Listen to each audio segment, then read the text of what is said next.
Welcome to Superangel Insights, and I'm really pleased to have here today with me Antti Aalto, and we're going to talk about how to find your ideal customer and how to accelerate sales, and especially from the angle of Mark Roberge and his book Sales Acceleration Formula. Welcome, Antti. Glad to have you here. Thanks so much. Thanks for having me. And as always, I collected some questions in advance from our listeners. Let me share it with you. So we got questions about what are your first, biggest insights. How do you do lead generation? Do you buy lists or scrape a web, or what's the best way for you? Do you merge marketing and sales, or what's the role of marketing in your processes, as Mark Roberge is talking heavily about it? Cold outreach, how do you do that? And sales automation, how different tools you use for that purposes. But before we go to these questions, there are to do. One is to introduce slightly more about what React and Share does, what Antti is a co-founder for, and give a quick overview about Mark Roberge approach. First, I would like to start with React and Share.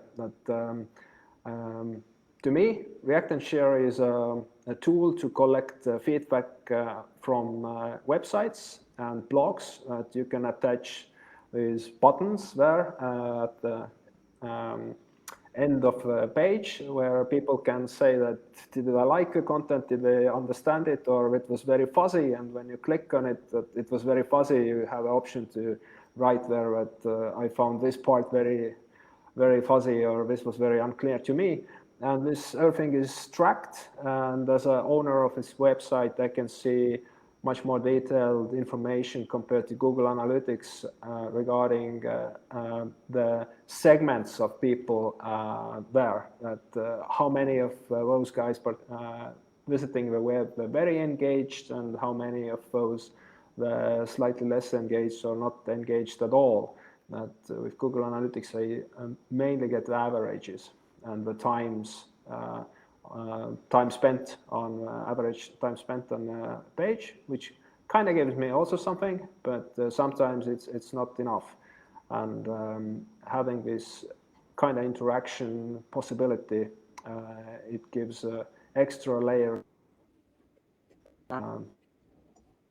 to the customers who are creating informational content, that they want to understand that where my informational content is not so clear. Is this about right? That what React and Share is doing, Antti? That was very good. Thanks, Kalev, for that. So in a nutshell, it's a user feedback tool, especially for communications teams who publish a lot of information on their website. And it's crucial for them to understand that, do people really find what they were looking for on the website? So that's, as we're talking a lot about ideal customers. So being in such a crowded space of user feedback tools, it's really important for us to kind of really narrow down who are our ideal customers, because there are so many competitors out there. Yeah, thanks for the introduction. And that's the point why I wanted to have this discussion with you, because you are in a very crowded space where the Google Analytics, the biggest competitor, is for free, and you have to charge customers for similar service, even though it's better in some terms, it's still comparable. But before we go to finding the ideal customer, I wanted to quickly do also this overview of Mark Roberge, who haven't read the book or who need a refreshment of memory. So here's my summary of Mark Roberge book in 300 seconds. So the problem what Mark Roberge points out what the startups have are that churn of salespeople is high, results of new hires are not predictable, and classical teaching, do as I do training, it teaches bad habits to new sales guys, and effectiveness of the training cannot be improved because nobody knows how to measure the effectiveness of training, do as I do. Technology softwares for sales management are meant mainly for managers and not people on the field. They just often create more bureaucracy, and lead generation pipeline gets flooded with wrong customers. And in order to overcome these problems, offers 5 steps or sets of principles. The sales hiring formula, sales training formula, sales management formula, and demand generation formula, plus use technology in smart ways. Regarding the hiring, one of the best things in my mind was his principle that if you're hiring your first sales guy, prefer a fast learner as a first sales rep. Don't hire somebody who has been in the industry for 10 or 15 years and thinks he knows the answer. Hire somebody who is interested in finding out about the answer and is willing to pivot and is not stuck in a thinking that I know how the industry works. The other aspect of hiring formula, what Mark Roberge brings out, is that for each company, there is certain criteria which make a salesperson successful or unsuccessful. And these criteria are different for each company. So you should find a way how to measure which type of candidates in sales succeed in your company and how to hire more of those. And in order to hire them, you have to do outreach. You have to outreach to best salespeople yourself. Don't wait them to appear at your door. After you have hired, you should train them according to your training curriculum, which should be based on your sales processes and your qualification matrix. How do you qualify leads or sales prospects? And when you have done the training, you should make the sales guys accountable, which means that you have to see where they are lacking the most, where should they upgrade their skills the most? Is it in working on leads? Is it doing demos, or is it doing sales? And you should coach them in order to become better in their own way, based on their own strengths. And the lead generation formula, Mark Roberge is a strong believer in outbound marketing and outbound lead generation inbound. The stuff should come in on their own. That you shouldn't do much of cold outreach, outbound marketing. That stuff should come in, and in order to that happen, you should create content and you should participate actively in social media. And this is a role of a marketing. So marketing should generate leads, which sales can take over. And in order that the sales can take them over at the right time, you should have sales and marketing service level agreements where you exactly that's what we want.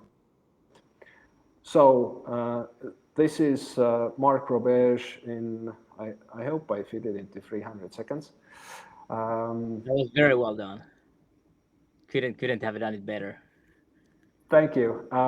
So Antti, coming to you, what was for you Mark Roberge's book? What the most key insights or key lessons learned, or what excited you the most that you wanted to implement its stuff in React and Share? Yeah, for me, I think it's it has been in general kind of having some kind of framework. So especially when we started planning our kind of UK launch last year, uh, I kind of had that as a kind of go-to book when I was kind of planning the hiring, and when I was planning that how should we think about the training the first salespeople in the market, and how to build that kind of alignment between sales and marketing. And of course, that's not the only kind of a resource there was, but I do agree that it's been really kind of influential for me. And having some kind of a framework that helps you in planning, that's been kind of the key thing for me. So And just a kind of a mindset that you can frame this process, that it's just not random, that I go to UK market, that I just start doing something, but it's that I have a plan or procedure or principles based on which I do it. yeah, and actually, like even before thinking about the hiring and training, of course you need to have kind of the full kind of a buy-in from the whole company, so the whole company is kind of aligned to this new market launch. And you could think that hiring the salespeople and training them and helping them to close the first deals, it's kind of a small detail there. But first of all, you could take even one more step back and think about, like, in a more strategic way, like what is the target when you enter the new market. And for us, it was like validating that is there the product market fit in the UK, because we already been in the Finnish market, our home market, for about 5 years. So we have seen it. We have seen customers turning, and we have kind of found out, maybe one could say, like, the hard way, that who are the ideal customers for us. And now as we entered the new market, we wanted to test, because of course we didn't know that before we got the first customers in the UK. We didn't know that is the market kind of similar. What we knew is that it's many times bigger than the Finnish market. But that was the first step for us. We wanted to validate that there really is a need for the product. And of course, to validate that, you need people to do it. So that's kind of the Mark Roberge, this kind of a sales acceleration formula came in. Very cool. So two things that you went, like, this is a stuff which happens before Mark Roberge, that like your mindset is that I first want to validate, and then like I can start accelerating if I have validated that this is the right market to go for. And the second thing, you mentioned that in the Finnish market you kind of already had a ideal profile figured out. That let's start from there. Sure. Okay, you launched, I know that I talked with you that you launched this tool actually kind of also for marketing people, or like for startups, that it would be cool to see, understand better who is visiting your website and how engaged they are. And on the process, you figured out that actually the most value you create is those bigger organizations who create a lot of informational content, like a lot of guidelines about, let's say, health or laws or regulations or something like this. So this is where you create much more value. How did you get there, or what's the process has been in your case to figuring out who is your ideal customer and to whom you like create value? Because like the big public organizations you service now, they are very different from like a startup type of organizations you started to service in the beginning. Yeah, definitely.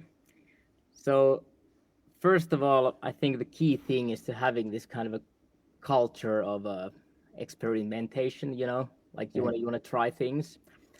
And when we had this kind of product idea and actually had like the kind of the MVP of this tool, that we had like a set of reaction buttons that you can embed underneath any web content. Like it must be a website where you have some kind of articles. And we had that. We had a simple way to give like one-click reactions to the article. And of course, we didn't know that what would be we didn't know back then that the kind of the ideal customers for us are the ones who are publishing informational content, many times like government agencies or non-profits. But we tried so many different segments, and we had like we thought that okay, like some kind of like blog portals, companies who own or you kind of serve different independent bloggers. Could they be the one? They have a lot of blog posts coming out every day. We thought about like different news publishers, of course. It's obvious, like they're publishing a lot of articles every day. And what we did, we started selling for different businesses, and even back in 2016 and 2017, we had a couple of those, like government agencies or trade unions, the organizations who still today are the ideal customers for us. We had a couple of them, but we didn't know back then that we should kind of narrow our focus. And I think things became a bit more systematic in 2018 once we started kind of slowly building a small sales team. That's when we created a kind of a first real sales process for us. And I remember that, for example, like the local, like a little bit smaller news publishers were a very interesting kind of segment for us, because the major news publishers like in Finland, like Alma Media and Sanoma, they had their own like in-house, and they understood that okay, we can actually build this kind of a tool ourselves. But then the smaller ones, they didn't have their own like analytics teams, and it looked very, very promising segment for us. But still later we learned that it wasn't the best segment.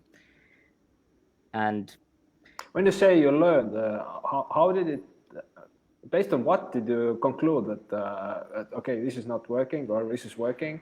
Was it like how easy it was to close the sales, that you called to like 10 or 20 small sales, small news publishers, and out of those 10, only one was interested, or like how did you came to a conclusion that okay, this is not the right segment, somebody else is? Yeah, well, I could say that unfortunately it was from the churn. And this is again like still today kind of our default like contract type. It's an annual deal. It's this is SaaS business, so it's a typical annual deal that we try to close. And you could think that annual deals kind of slowed down the learning. And this is again like very kind of a Mark Roberge kind of idea that churn is a lagging indicator. So that's true. So kind of one of the things that we could do better, if we would have a time machine, we could go back to 2016. We should find a way how we learn faster, that is this really a good customer for us. So finding ways for that is really important. And that's a very cool insight, that from one hand everybody is pitching that make longer contracts, that you are safe in terms of money, but it absolutely stops you from learning for 12 months. So yeah, if you want to look at that, it's kind of it feels like a safe haven when you close that long contract. Like sales guys are happy, they've got their commissions, yes, I closed the deal. But that's not enough, of course. So you should keep learning every day with every interaction with that customer. But luckily there are like ways to learn faster. And of course, one way is actually something we now do a lot in the UK, is that the initial contracts are short, it's like 2 to 4 month like pilots. So we start that way. And then at the end of this so-called pilot, then it will renew to an annual deal. And of course, if there really is no fit, then the customer will churn. But so far, no one has churned out of our like paid pilots in the UK. So maybe the focus is good enough nowadays. Very And cool. and I know that Mark Roberge has this kind of a framework for this too. So how could you learn faster? And you know, it's about understanding that what is what is some kind of a what are the indicators? What are kind of the actions that the customer does that indicate a long-term customer relationship? And if I recall correctly, I think his examples were, for example, in Slack, if a team sends more than 2,000 messages in a certain period of time, they have data to back that up. They know that if that happens, it means that there is a higher probability of a long-term customer, or it could be like a user is using, you know, X number of features during the first 2 weeks, things like that. So if you find like what are the actions that your tool makes the customer, do during the first days or weeks or months. Have you Try. figured it out in case of React and Share, or you rely on short-term pilot that if they do the pilot and then go to the annual contract, then probably they are a good customer, or do you have something else also you look at?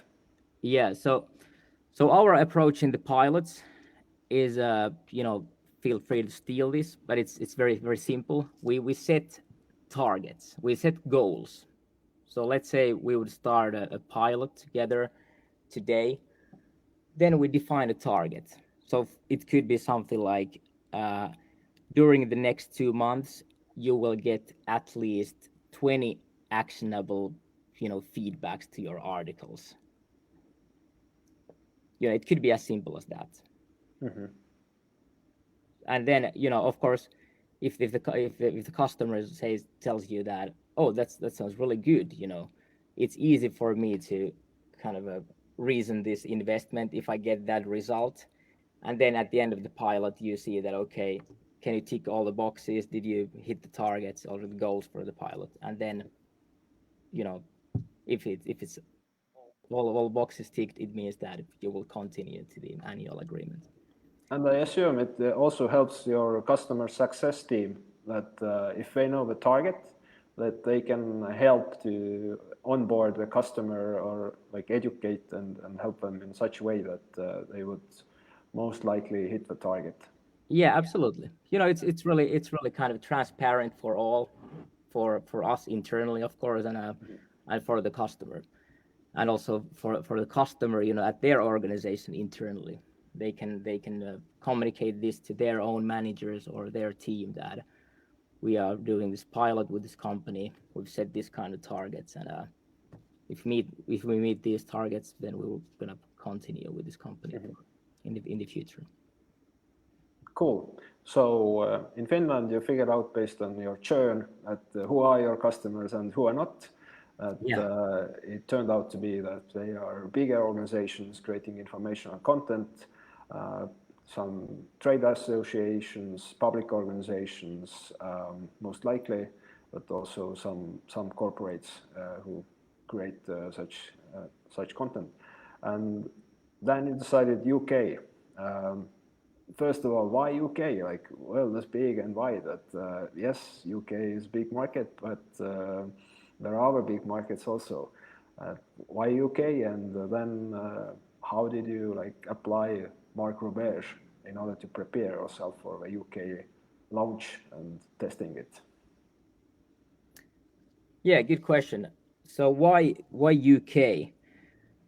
So, well, to be honest, one of the reasons was that it's a big market, because we started to kind of see the boundaries of market. We have in our CRM, we have basically prospected majority of those organizations who publish this like informational content. So we understood that we want to go to a big market. Of course, language is one, English speaking. So in that sense, it's easy.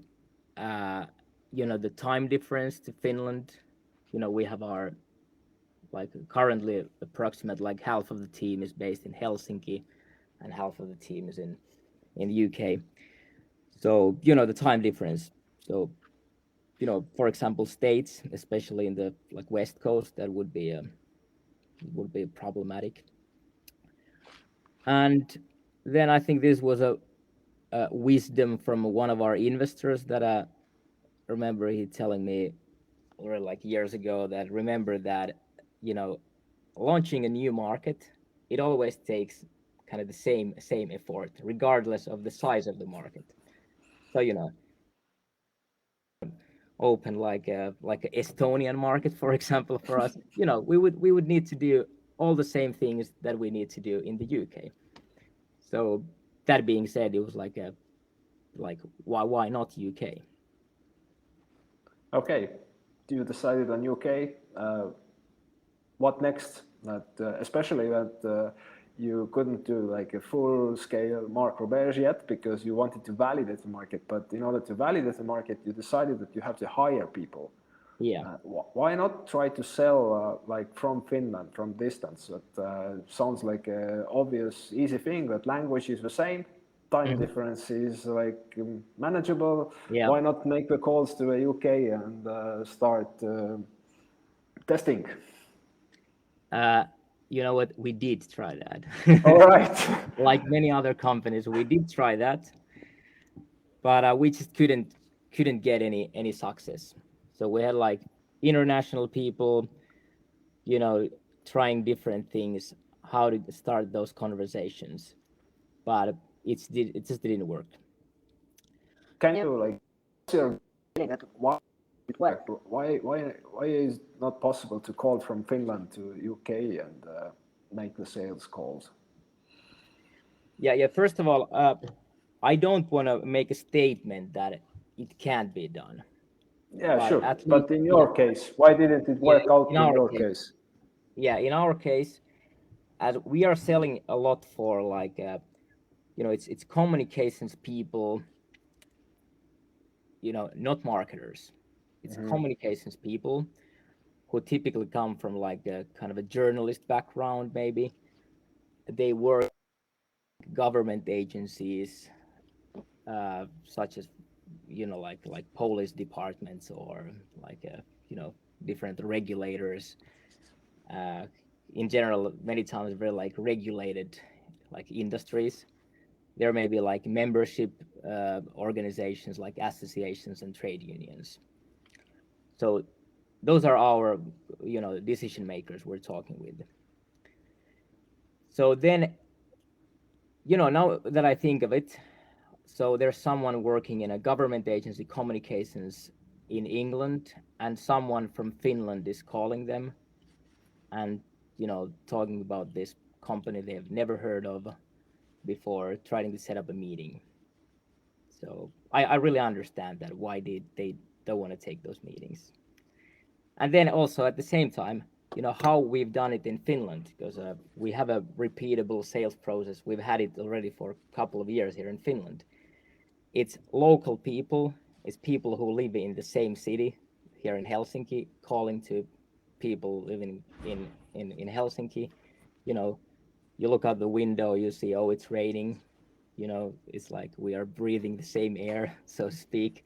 So this kind of a local to local approach was something that we wanted to lean onto, like having local people to tell to the local people.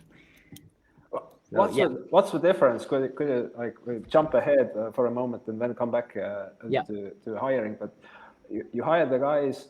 What's the difference? Like you tried it to make calls from Finland to have a meetings. It was like zero, or you got some.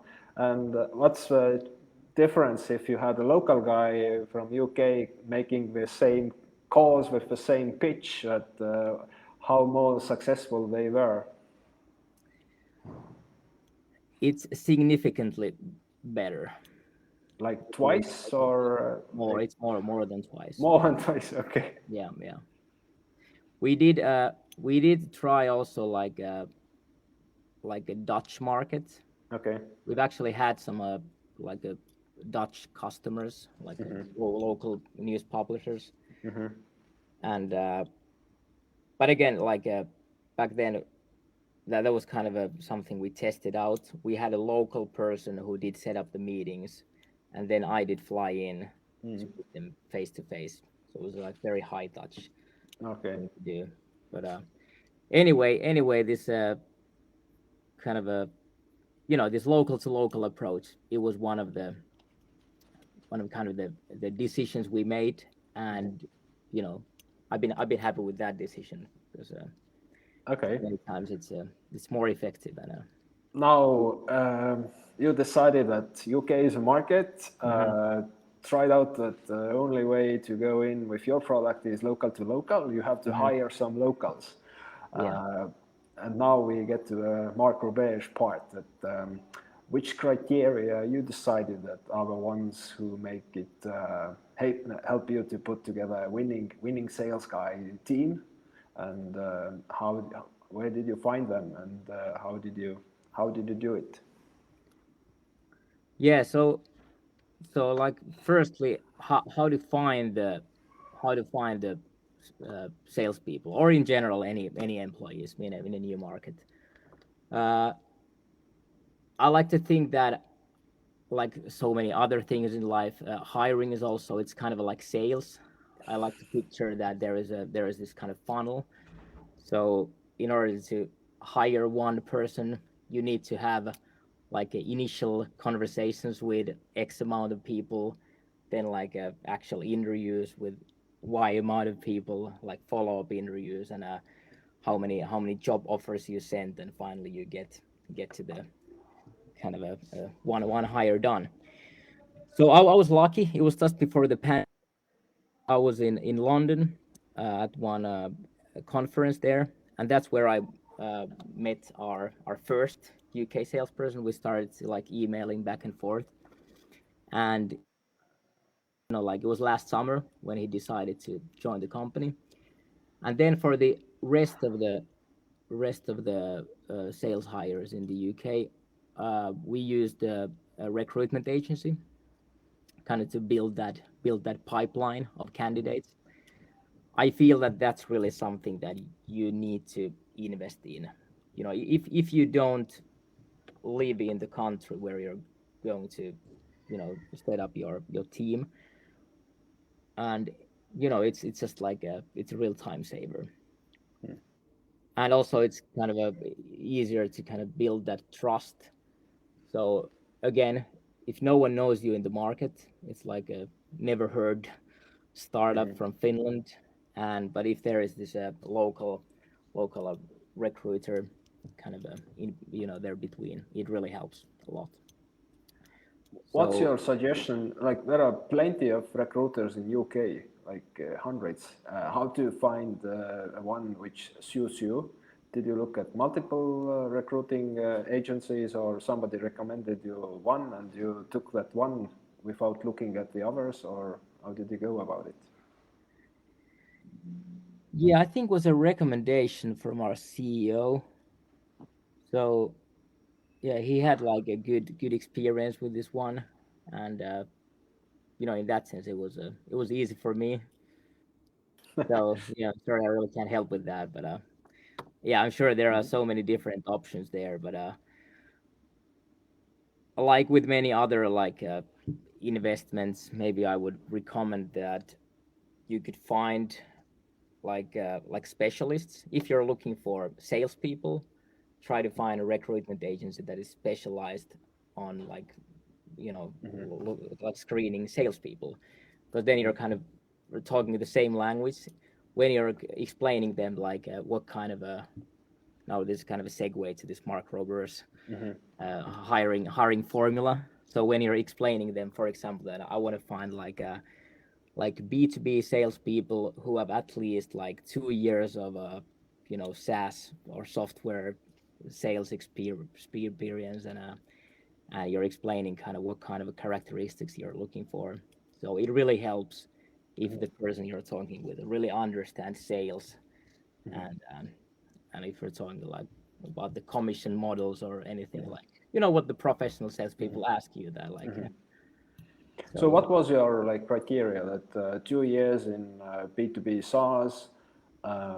What else were your criteria in order to find successful salespeople? Yeah, for us, it's like it's a lot of it is based on our experience from Finland. So we've had salespeople, and we in Finland doing sales for us. So kind of looking at them, looking at the kind of the top performance there, and thinking like what makes them so good. And it's really true that when you are hiring the first ones, it's different than hiring the fifth one. And don't get me wrong, we aren't like we are still like just starting off, at least that's how it feels. So we now have just hired our fifth salesperson in the UK. But anyway, it's like we wanted to have people who already have successfully sold software. We wanted to have like coachable people who really are ready to give and get feedback.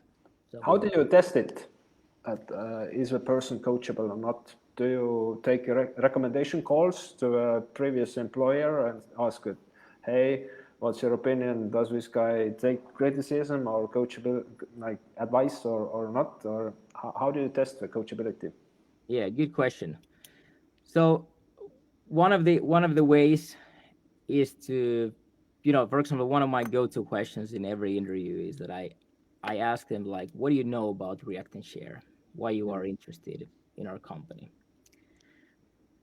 Well, that's kind of a hygiene question first, and then I ask them to explain like how would you describe what React and Share is, and like who is it for, who really like who would use the product, what kind of benefit they would see.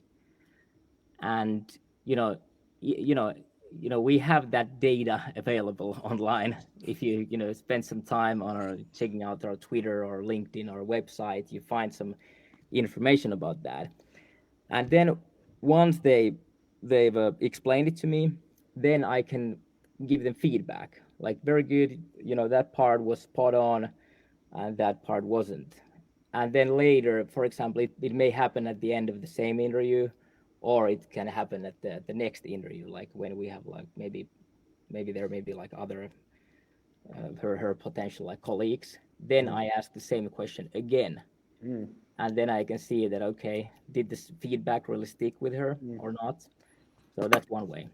And That's also a very smart way. First to check homework, and then can you learn on your feet? If you got some new information, are you able to adjust your pitch or not? Yeah, exactly.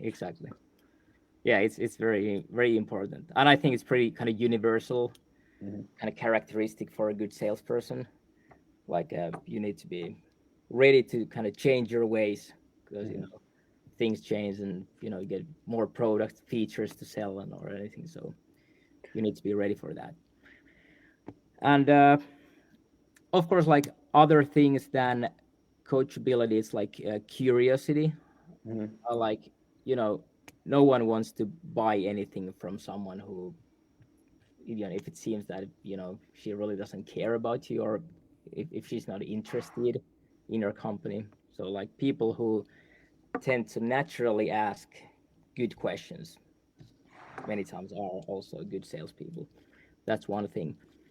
But yeah, in this Mark Roberge book, he has this very nice kind of a spreadsheet where you have like weighted averages of different characteristics, and I've actually did that myself. And if someone is interested, maybe I could share that template. Of course, that one size doesn't fit all, and I'm still kind of doing some improvements for that as we learn that what works. So yeah, that's useful, and it will become even more useful as you start hiring more and more salespeople. So then it will, the hiring part will become like repeatable too. All right. So you did your criteria, did the weighted averages, selected your people. You were lucky with your first guy, and now you are on hired your fifth. How did you do the training? So that was a like big part of Mark Roberge approach, that you should train them in the same way, but they should find their own strengths in order to like execute your plan. And, so how did you train them? Yeah, so when we started last autumn in the UK, of course, again, we didn't know that does the same sales process work in the UK that works in Finland. So that was kind of something we needed to test, but because we didn't have any other like strong suggestions, but that was kind of a hypothesis. And we started training them basically exactly the same process that we do in Finland. And I wasn't doing the there was actually the first salesperson who ever started to sell React and Share after me and Timo, the founders. And he was there and still is helping us with training the new salespeople. And with the very first UK sales hires, we created this kind of a sales training curriculum that we still do update on a regular basis as we learn more. And nowadays it's already so much better than it used to be last autumn. But we created kind of the first version of the curriculum. So what did you have there? Like when you say sales training curriculum, what did you have in there? Yeah.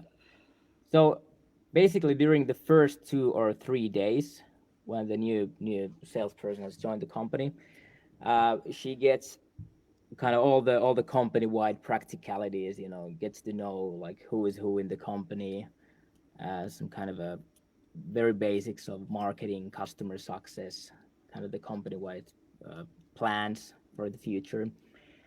And then right after that starts kind of the sales specific training. And what do we have there? I'd say we focus a lot on the buyer, like exactly this ideal customer profile. So we want to help them understand like who we are selling to, what are the benefits as soon as possible. And also what we do during the first 2 days, that we kind of reverse engineer like how many activities and what kind of sales activities it takes for you to get your meetings booked, how to get the follow-up meetings booked, and eventually get the deals done. So kind of reverse engineering and setting the kind of it's kind of managing the expectations of the salesperson there, that what it really takes to be successful in this role. And it's really important in our company that the salespeople themselves, they create their own personal plan. So I really believe that way people are more kind of accountable for what they're doing if they get to create their own plans. And also later, once we've started to see the first results, they will get to set their own sales targets. But the targets you give yourself, hey, this is like average, we believe you can do, and reverse engineer back how much action you have to take in order to hit these targets, and then you adjust the targets when actual sales start. Or yeah, they can do the math on their own, okay, like based on the kind of the current sales pipeline conversions we have. So then Okay. they can kind of do the math and see that how many activities it takes and how a lot of work it takes.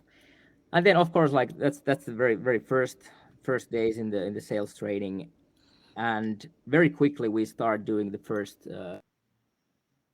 so meaning like now when they know that who are our ideal customers, they start to do the manual prospecting, finding the organizations and then the decision makers in that organization, and find the phone numbers and start the cold outreach.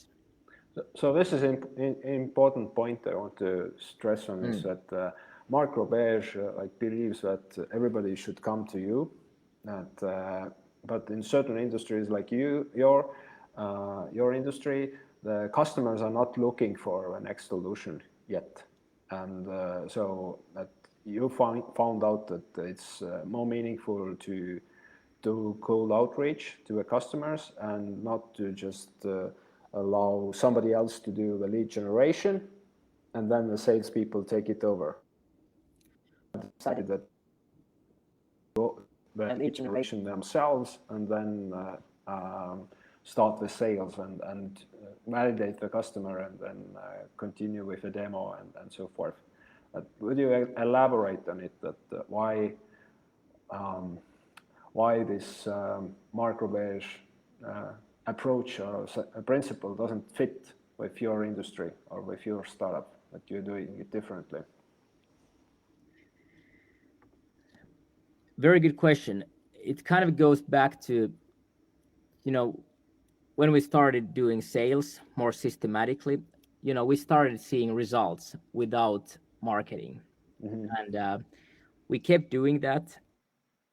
We've been growing very nicely in Finland, just with like outbound only approach. And one could argue that it would have made sense to start investing in kind of a marketing in the here in Finland too, maybe. I'm not sure, but that's been the decision we made. But now, as we entered the UK market, we made a decision that we want to have a local, like a marketing team there, and that is current, like I would say, like it's under construction, and we've recently started to see results from that marketing team too. So currently it's a mix. It's like in many companies, I think it's very rare. It's like extremely rare that there is a company who can rely only on inbound leads. So many times, even though a company would have a really good kind of an inbound machine, still they would need to have like salespeople or like maybe some kind of SDRs, filling the pipeline with like manually prospected and cold calling and filling the pipeline that way with outreach. So it's a mix. Still, majority of the deals in our pipeline are from like outbound, but we did see a nice jump in a number of inbounds last month. So what kind of marketing did you do? Like how did you get this nice bump from inbound? Yeah, so we do a lot of content at the moment, and there's excellent content about what, like exactly? Yeah, so for example, we publish this. If you look at our website reactandshare.com, you will find, or if you take a look at our Twitter or LinkedIn accounts, you will find these different interviews. So there are a lot of interviews, and the interviewees are like communications professionals, like our ideal users. And how we do that. So once the sales team has been doing the prospecting work, they've tried to reach out to these people over phone and email, but if they simply just can't get hold of them, so then what they do, they close the deal as lost, and that's when our marketing team takes the ownership of that deal, and that would they like to be like interviewed, would be happy to like hear about them. And then we get really great content that is like compelling for our ideal customers, because it's like their peers telling about their work. And that way also we've started some like trials, like these pilots with them. And it's relatively new thing still, but for example, one of the NHS trusts started a pilot with us that way. So you first did the interview, and then you had like already knew the person and could contact them also about your product. So the salespeople couldn't get through, like couldn't start the conversation, but we knew that okay, this is really a if you look at the website, this looks like an ideal customer for us, and it's the right person working in the communications team. So we kind of, you could say that we kind of recycle the lost deals. That's one way. And of course we do a lot of like activities on social media, and that way if someone kind of does some activities there, around our content, then we pass that to our sales, because it's kind of there is some intent maybe, if we compare Very that cool. to like cold prospects.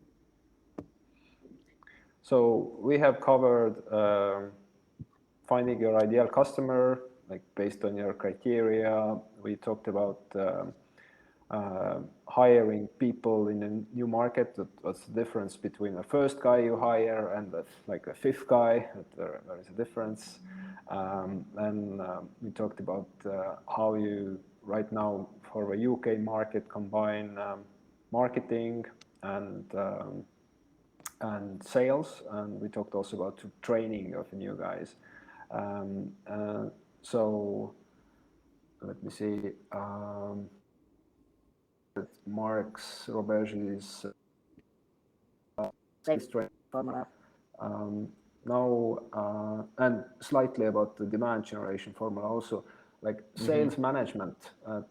Maybe this is something we haven't covered yet. That how much you can do the coaching side. What Mark Roberge is recommending, that the sales guys, you talk that they set their own goals and then you track them.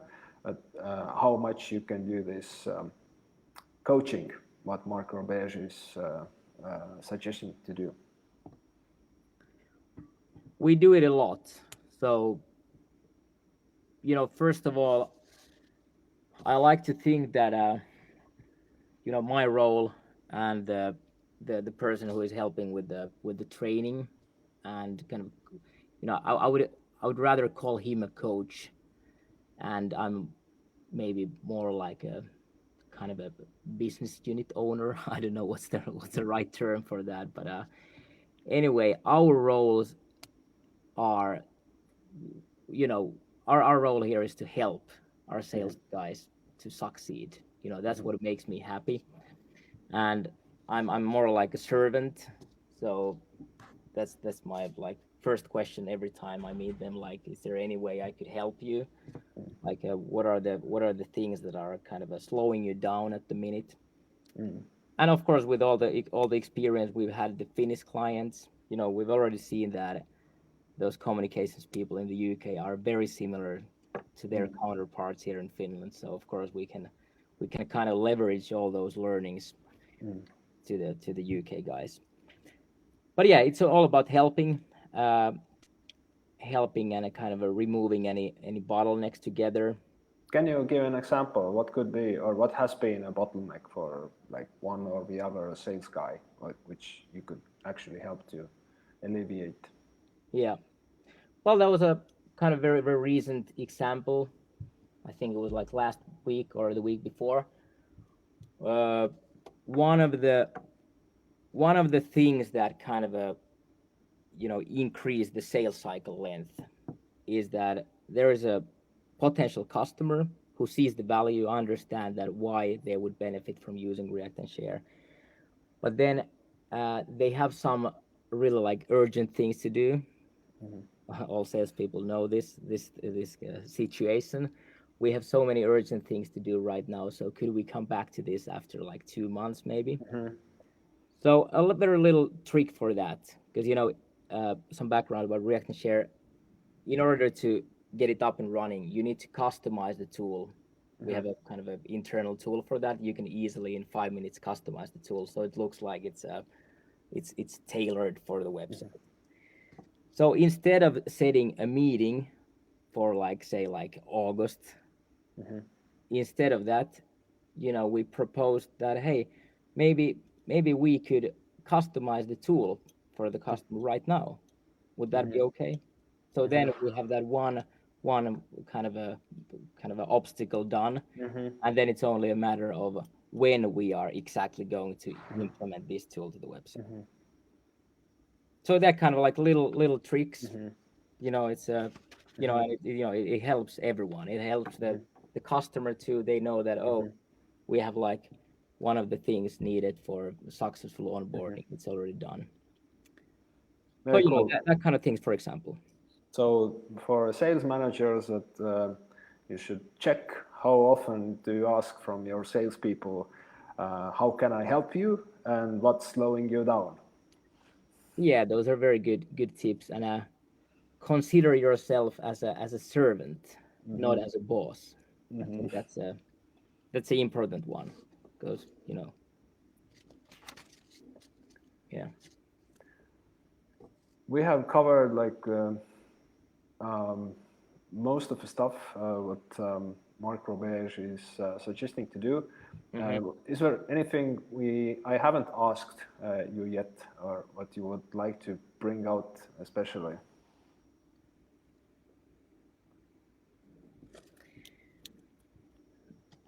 Well, yeah, maybe kind of, if the topic today, it's about finding the ideal customer profile.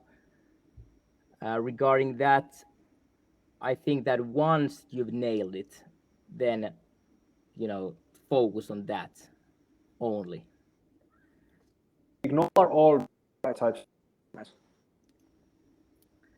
I would say so, because once you know that your product works for this very specific narrow segment, it's up to you. You know the best, like how to define that. But once you know that, it's just it's easiest to sell for them. It's easiest to kind of prove the value of your product, and the churn is lowest. It's the kind of a net negative churn that way.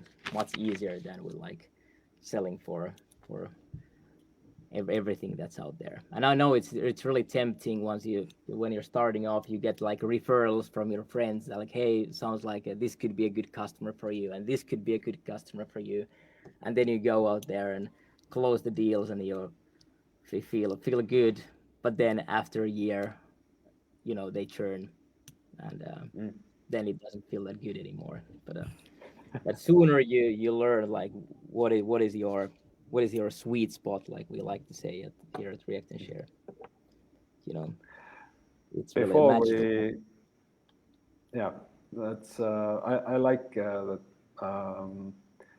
what the strengths right now. That as an investor, I would hands down agree with it. That like the focus is crucial. That you can always expand your palette later. But, exactly.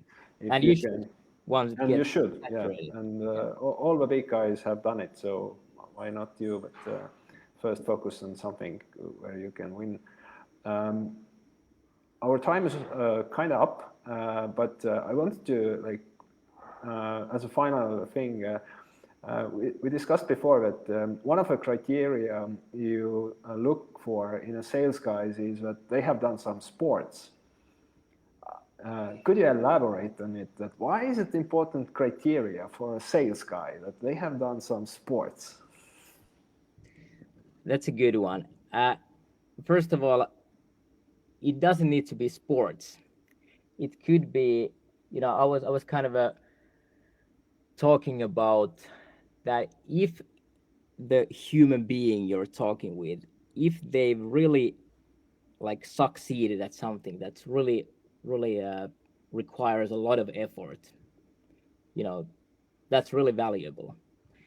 And it could be sports. For example, you're being a kind of even a semi professional sportsman. It takes a lot of grit and so many hours to get to that level. So if someone is kind of capable of doing that, there is a good chance that they're capable of doing. Listening to many no's. Yeah, listening to many no's, and it's so many cold calls that no one picks up, and getting those no's. So yeah, but it doesn't need to be sports. It could be anything else too. But sports is kind of maybe an easy example for myself. So yeah. All right, our time is up. Any final words to the startups listening to us? Be brave. Work hard. Thanks so much, Kalle, for having me, and I wish you all the best. It was a pleasure, and Likewise. thank you for Antti to sharing your insights and experiences. It was really cool. I learned several good things. I wrote down also like how to use marketing as a picking up a slack from sales, that the lost sales, and how to look for a grit and how to test the coachability in a sales guys. So awesome practical tips. Thank you very much. And also for you listening to us, I wish you all the best. And one way or the other, I hope to see you soon, and all the best to you. Until the next time. Cheers. Cheers. Bye-bye.